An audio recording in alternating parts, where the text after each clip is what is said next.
In this video, we are going to talk about what Julius Malema meant in the video, why he said so, and what he wants for the future of Africans.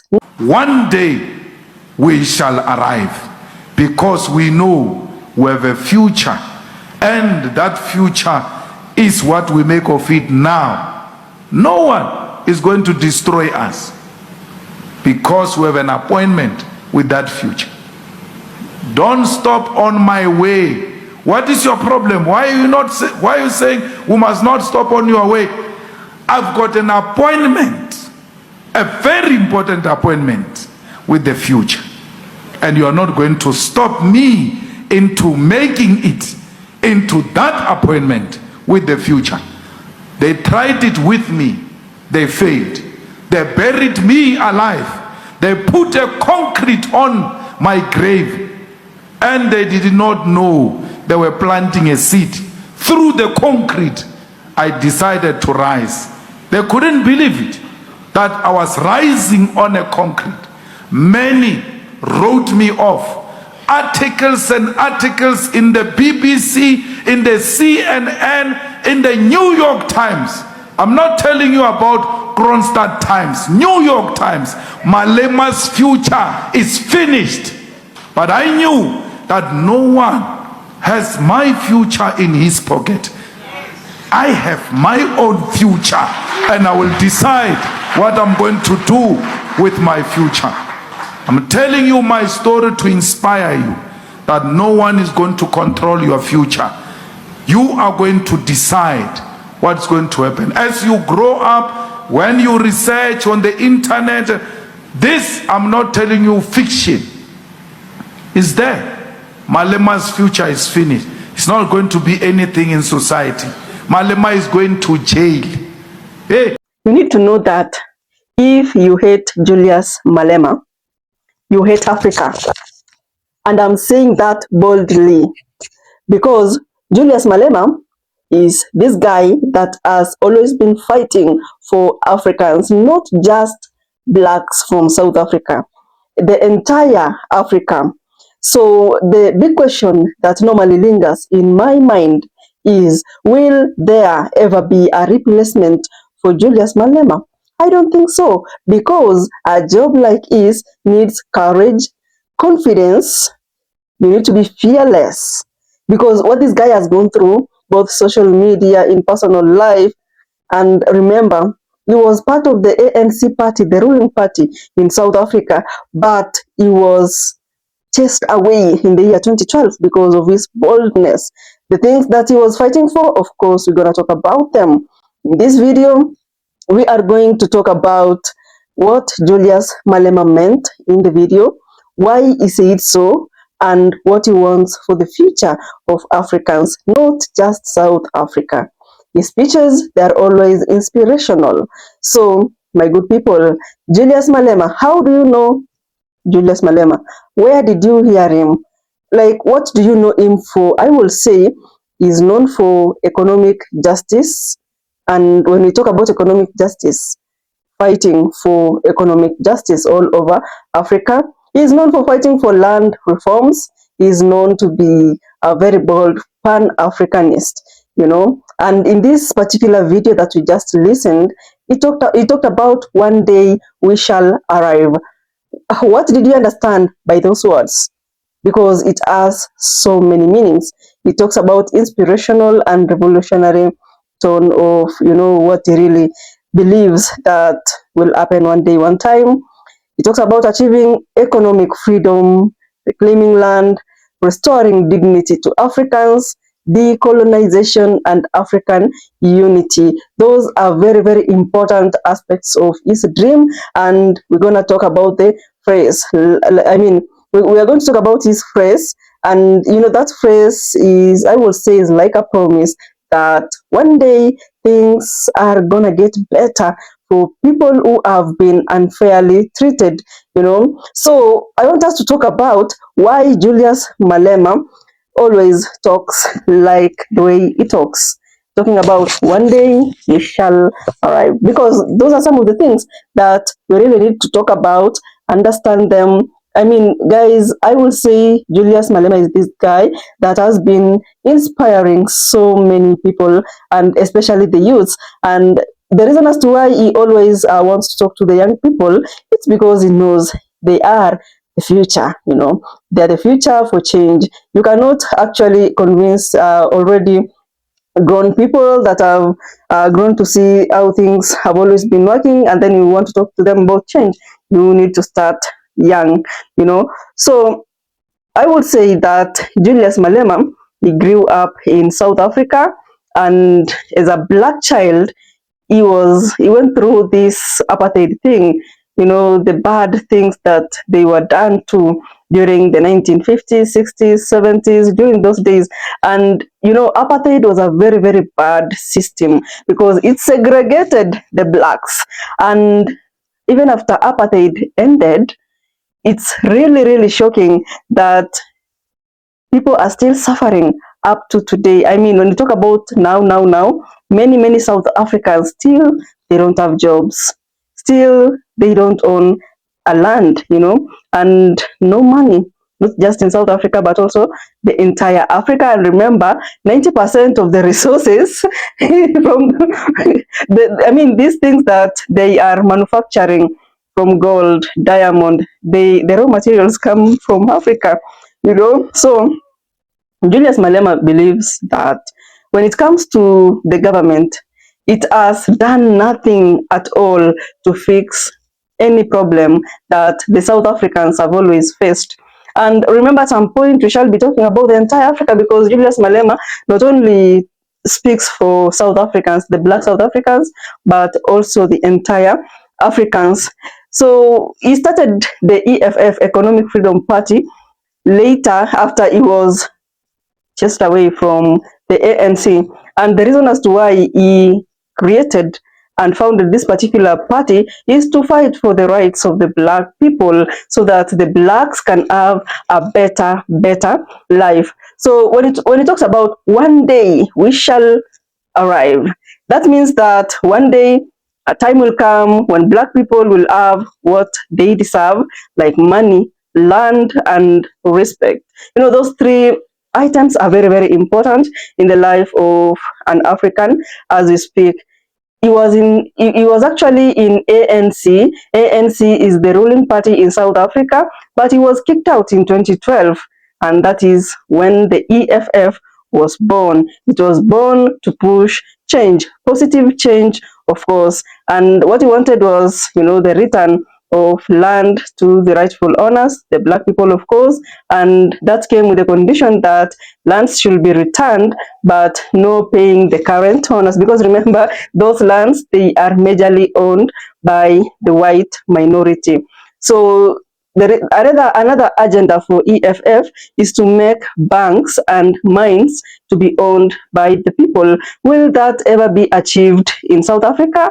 Kindly let me know in the comment section, so that we may get to understand what's happening there.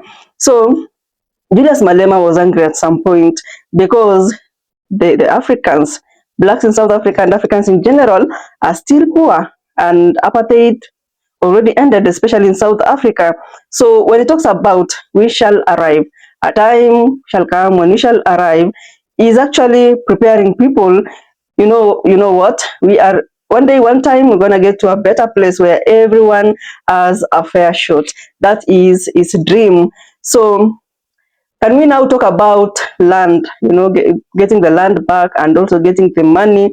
So Malema's idea was that black people will get to own their land and also have wealth in Africa, and that is, one day things shall be better. So as we speak at the moment, land and money is being controlled by very few people, the white minority.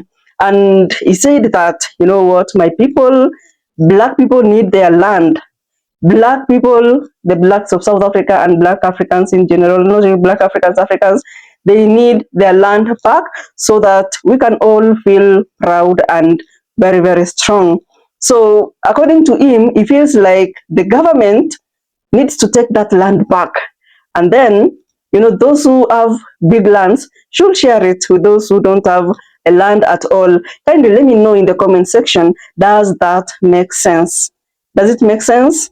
Of course, if you ask me, I will be like, yeah, it makes sense. Because after all, they didn't buy those lands. You see, these people that have huge parcels of land, most of them actually grabbed those lands. So it will be nice if they gave back a little bit of, just a parcel to those who totally don't have. And the funny thing is that the majority the majority of the people that own lands in South Africa are the white people, and it's not like there are so many of them, if that sentence makes sense.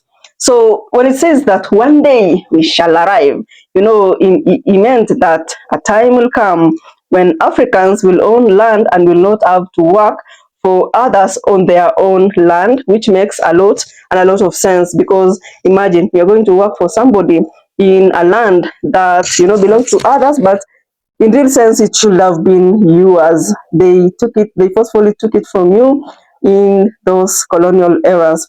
So when it comes to Julius Malema and young people, you'll always see them together. Or if you listen keenly to Julius Malema's speech, is somebody who likes addressing the young people. And he tells the young people, you know what, you need to read your history. You need to know about your history. Don't just read about the history that the white people wrote about. You need to know your own history. And he believes that when black people control their land and their money, they will feel like they have arrived. They'll feel like they're in a better place, I will say. Julius Malema also dreams for a united Africa. You always hear about one money system, one army, one flag. Those are the words that Pan-Africanists normally use, and Julius Malema is part of them. Because this guy, he doesn't just talk about South Africa, he also talks about Africa. He wants to see a strong and united Africa. He wants Africa to work together, have one money system and one army, so as to protect Africa in large. So Gaddafi was one of those people that wanted one money system in Africa. Because with one money system, it means that for me to trade, to buy something from South Africa, West Africa, Central Africa, there's only one currency which benefits both of us. And like at the moment, if I want to buy something from Ethiopia, if I want to buy something from Nigeria, if I want to buy something from South Africa, I have to buy it in dollars, meaning that the currency that I'm using has to be converted into dollars, and then now we can trade, which benefits who, and it doesn't benefit us at all. So those are some of his beliefs. That those are the things that he really wants. One money system. Okay, at this point, I'm just imagining about Africa having one currency. I think it will be the best of the best of the best. Instead of us, we are going around our own territories. When you are in the border, you need to exchange this money. When you want to go to a luxurious hotel, you need to use dollars. Wonders shall never end. So for Julius Malema, is like, you know what, guys, you see these borders that are separating us here in Africa, they were created for one main purpose, and you need to know about it, and that is to keep Africa weak, not really poor, to keep Africa weak. Because, guys, I don't know why, like, it's really difficult for us to move from one country to another. Although at the moment, when you look at Kenya, the government said, you know what, Africans, visa free for all of you to travel to Kenya, which is a plus, a very nice thing, of course. And I can't wait to see, because the last time they talked about visa free to a couple of European countries, and then when they came, they found out that, things were not the way they were said. It had not been implemented by then, and people needed to buy or pay for visas.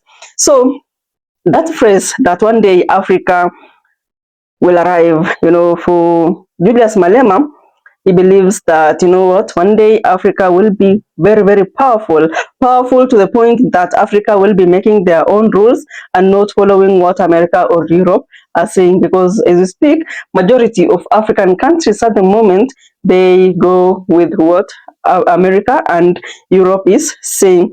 So the main reason as to why he talks to the youths also is that, he's trying to tell them that, when it comes to education, it needs to be free. And even in our schools, history needs to be taught about Africa. We need to learn about African history, and not European history, because when we learn about African history, we get to be proud of ourselves and love ourselves more. So he encourages students, you need to learn about your history. You need to learn about those children that used to fight the unfair rule in the 1980s, 1970s. There, you remember the Soweto uprising? Those were children. It wasn't like it was, old people like our parents or anything to do with that. Those were students, some as young as 12, 13, so there is a reason as to why he likes talking to the young people or the youth, and that is because he believes, or he knows that the young people are the future. They are the future, and if you talk to them about these changes, then it will make more sense than talking about changes to older people. So in South Africa, so many young people are jobless, they don't have money, they don't own their land, and those are the things that he's trying to make the young people really, really understand. He encourages them to keep fighting, just like the Soweto uprising where kids were involved. So thank you so much. If you watched this video up to this point, kindly subscribe to the channel. I love you to the moon and back. I'll see you tomorrow in another beautiful video. Bye bye.